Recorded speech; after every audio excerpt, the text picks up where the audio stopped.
Bonjour à tous et bienvenue dans cette vidéo qui va répondre, je l'espère, à toutes les questions que vous vous posez sur Autotune, ce logiciel utilisé par les stars de la musique pour chanter juste. En gros, aujourd'hui, on va expliquer comment passer de ça. Toutes les nuits je pense à toi, toutes les nuits je rêve de nous deux, toutes les nuits je pense à toi, tout près de moi je nous vois tous les deux, toutes les nuits je pense à toi, À ça. toutes les nuits je pense à toi, toutes les nuits je rêve de nous deux, toutes les nuits je pense à toi, tout près de moi je nous vois tous les deux, toutes les nuits je pense à toi, toutes les nuits je... Autotune a été le précurseur de beaucoup d'autres logiciels ou plugins qu'on appelle des correcteurs de hauteur tonale. À cet égard d'ailleurs, il ne doit pas être confondu avec le vocodeur, qu'utilise par exemple Booba, qui peut lui aussi produire un son robotique assez semblable. En effet, le vocodeur, lui, n'agit pas sur la justesse de la voix.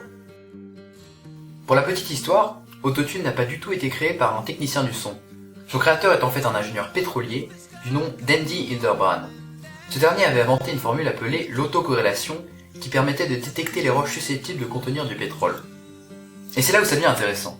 À partir de cette formule, l'un de ses proches le met au défi de créer un système qui permette de faire chanter juste n'importe qui. L'ingénieur y parvient finalement en 1996. Durant les 2 années suivant son invention, Autotune commence à être employé par des ingénieurs du son, mais ces derniers gardent l'existence du logiciel secrète.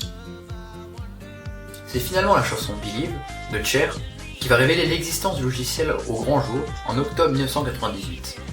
C'est dans cette chanson pour la première fois que l'on entend le son du type robot qui pleure, le producteur ayant poussé pour la première fois certains réglages dont nous allons parler plus tard à fond.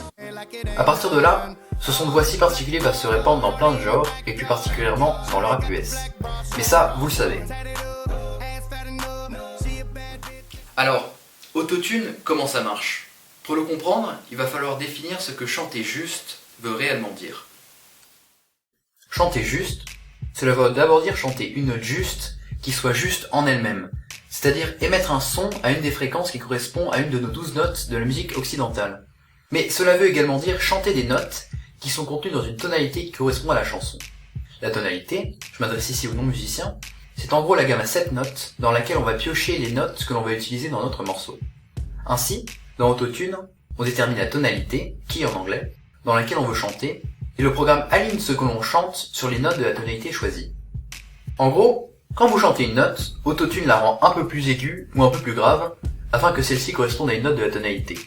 C'est pour cette raison qu'on appelle Autotune et d'autres programmes analogues des correcteurs de hauteur tonale. Et contrairement à ce qu'on pense, cette manipulation qui rend la voix juste est normalement indétectable, quelle que soit la justesse avec laquelle on chante.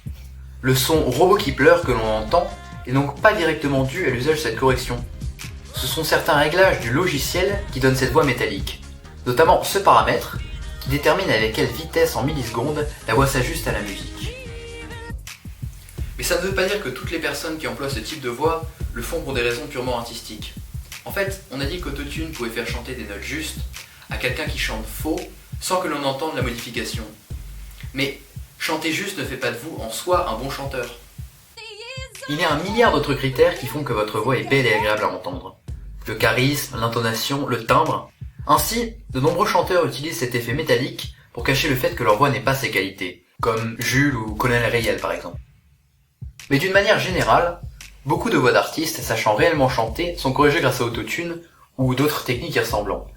Alors si vous voulez des noms, on peut citer Katy Perry, Madonna, Kesha, Maroon 5, Taio Cruz, Chris Brown, Gary Fico, mais aussi d'autres artistes jugés un peu moins commerciaux, comme les Fall Out Boy ou Chris Cornell. Et la liste n'est pas exhaustive du tout.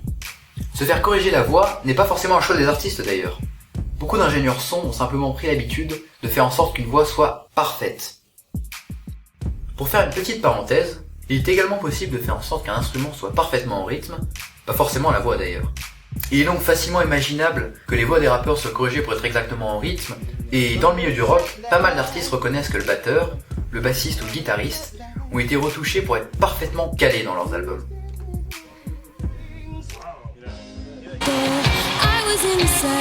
Sur scène, le logiciel est en revanche très complexe à utiliser discrètement.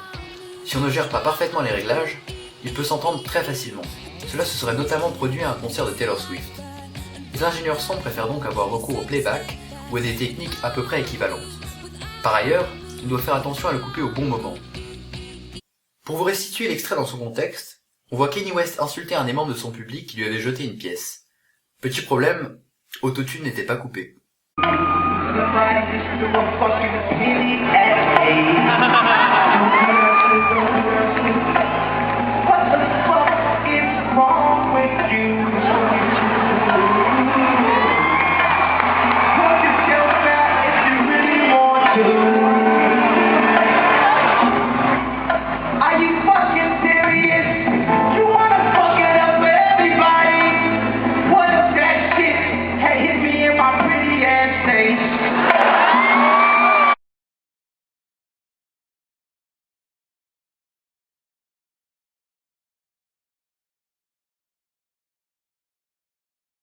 Pour résumer toute cette vidéo, je dirais qu'aujourd'hui, l'immense majorité de ce que vous écoutez a été réajusté pour être parfaitement juste et parfaitement en rythme.